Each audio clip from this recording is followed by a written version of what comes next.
Hello everyone. मैं आज इस वीडियो को बनाने का मकसद सिर्फ ये है कि आप लोगों को वो जानकारी दे पाऊँ जो थोड़ी बहुत जानकारी मुझे मिली है सिम्बा को पालने के बाद से, और सिम्बा को पालने से पहले से।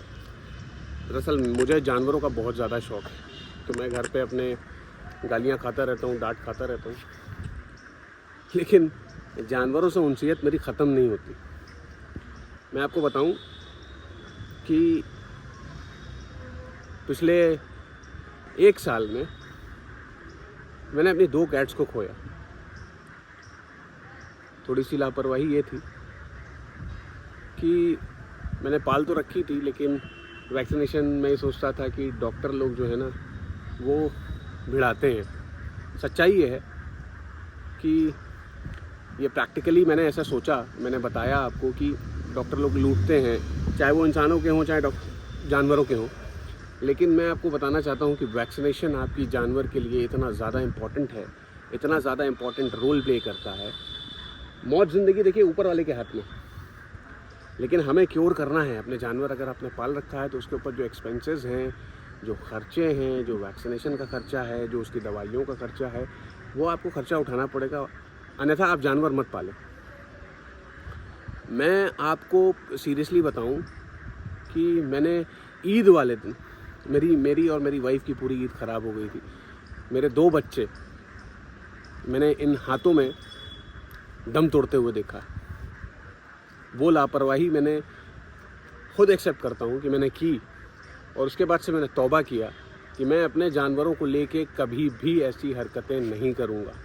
और आपको भी इसीलिए बता रहा हूँ ताकि आप भी अवेयर हो पाएँ कि वैक्सीनेशन लाइफ में जानवरों की और डिवर्मिंग, इनकी डाइट, इनकी सारी चीज़ें कितनी मायने रखती हैं। मैं आपको सच बताऊं, मैंने हॉस्पिटल के चक्कर इतने काटे हैं, इतने पैसे बर्बाद किए, क्योंकि मैं जानवर से बहुत ज़्यादा प्यार करता हूं, अपने जानवरों से खास करके अगर मैंने जानवर पाल रखा है तो। और मैंने कभी ख्वाब और ख्याल में नहीं सोचा था कि इतना पैसे खर्च करने के बाद भी मैं अपने बच्चों को नहीं बचा पाऊँगा। आज भी अगर दिमाग में आ जाता है तो मतलब पूरे मेरा वजूद हिल जाता। तो आपसे बहुत ज़्यादा हाथ जोड़ के विनती है कि अगर आपने जानवर पाल रखा है, आपके पास पेट है, कुछ भी हो, भेड़, बकरी, कुत्ता, बिल्ली, कुछ भी आपने पाल रखा है एज अ पेट अपने घर पे, तो सबसे पहली चीज़ कि आप उनकी vaccination time by time note करिए डायरी में या उनके वैक्सीनेशन कार्ड पे। ये बहुत ज़्यादा ज़रूरी है। जैसे सिम्बा क्या है, सिम्बा का मैं सारी डिवर्मिंग और सारी चीज़ें नोट करके रखता हूँ। ये सिम्बा बैठा हुआ है, इसकी डिवर्मिंग, इसकी वैक्सीनेशन की डेट मैं मतलब अपने फ़ोन में रिमाइंडर लगा के रखता हूँ कि कब इसको होना है। जब ये बचपन में आया था तो इसको टिक फीवर हो गया था, और मुझे समझ में नहीं आया कि ये टिक फीवर होता क्या है, कैसे होता है। तो अगर आप नया कोई भी पपी लेके आते हैं ना, तो शौक में, दिखावे में, या कभी कभी खुशी में आप बाहर लेके निकलते हैं, तो आपको अपना पपी ना कम से कम 3 महीने तक अपने घर के अंदर रखना चाहिए। भले वो सूसू पॉटी आपका जो पपी है वो घर के अंदर करे, उसको आप साफ़ कर दीजिए, लेकिन घर से बाहर मत निकालिए कम से कम एटलीस्ट 3 महीना। और डिवर्मिंग इतनी ज़्यादा ज़रूरी है, इतनी ज़्यादा ज़रूरी है कि मैं आपको बता नहीं सकता।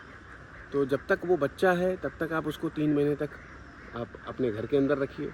उसके बाद उसकी डिवर्मिंग टाइमली करिए, उसका सारा वैक्सीनेशन आपको डॉक्टर शेड्यूल बताएगा, और किसी भी अच्छे वेटनरी डॉक्टर से आप अपने जानवरों को दिखाने के लिए कंसल्ट करिए। ऐसे ही किसी ऐरे गहरे नट्ठू खैरे आजकल जितने पेट लवर हैं और जो पेट बेचने वाले हैं वो सब डॉक्टर बन चुके हैं।